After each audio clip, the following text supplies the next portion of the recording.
Hello guys, আসসালামু আলাইকুম। প্রথমে আমি আমগুলো ছোটো ছোটো করে কেটে নিয়ে ব্লেন্ডারে ব্লেন্ড করে নিয়েছি। তারপর একটা প্যানে 1 কেজি পরিমাণে গরুর দুধ নিয়েছি। চুলার আঁচটা একদম হাইয়ে রেখে দুধটাকে জাল করে নিব। এভাবে দুধটা অনবরত নাড়তে হবে, নাহলে তলে লেগে যাবে। এদিকে দুধটা অনেক ঘন হয়ে এসছে। আমি একটা বাটিতে কিছুটা পরিমাণে গুঁড়া দুধ নিয়েছি। 1 চামচ বেকিং পাউডার দিয়েছি। আপনাদের বাসায় যদি বেকিং পাউডার না থাকে তাহলে আটা বা ময়দা দিতে পারেন 1 চামচ পরিমাণে। ঠান্ডা পানি দিয়ে ভালোভাবে মিশিয়ে নিয়েছি। ঠান্ডা পানি দিয়ে মিশিয়ে নিয়ে গরম দুধের মধ্যে দিলে এটা দলা বাঁধে না, ভালোভাবে মিশে যায়। আপনাদের একটা টিপস দিই, যত দুধটা ঘন করবেন তত আইসক্রিমটা খেতে মজা হবে। দেখেন দুধটা অনেক ঘন হয়ে গেছে। দুধটাকে ঠান্ডা করতে দিয়ে এদিকে আমি ড্যানো ক্রিমটা নিয়েছি।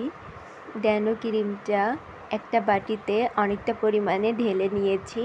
তারপর হ্যান্ড উইক্স দিয়ে অনেকক্ষণ যাবৎ বমি করার লাগছে আমার। হ্যান্ড উইক্স দিয়ে অনেক টাইম লাগে।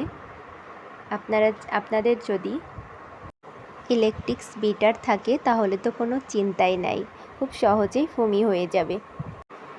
আমার কাছে ভ্যানিলা এসেন্স ছিল, আমি 1 চামচ পরিমাণে ভ্যানিলা এসেন্স মিশিয়ে নিয়েছিলাম ফ্লেভারের জন্য, ফ্লেভারটা ভালো আসবে তাই। আমের মিশ্রণটাকে আমি দুধের সাথে ভালোভাবে মিশিয়ে নিয়েছিলাম।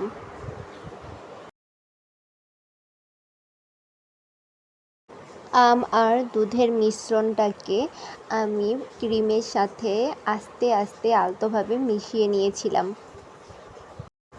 আম আর দুধের মিশ্রণটা গরম অবস্থায় মেশানো যাবে না, তা না হলে গলে যাবে ক্রিমটা।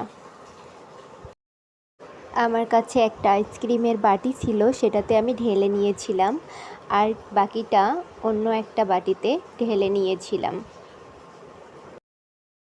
সারা রাত ফ্রিজে রেখে দিয়েছিলাম। এই যে আমার আইসক্রিমের ফাইনাল লুক, দেখেন কত ক্রিমি হয়েছে, একটু বরফ জমে যায় নাই। আশা করি আমার আইসক্রিমের রেসিপি আপনাদের ভালো লাগবে। আর প্লিজ আমার ইউটিউব চ্যানেলটাকে সাবস্ক্রাইব করে দিন। ধন্যবাদ।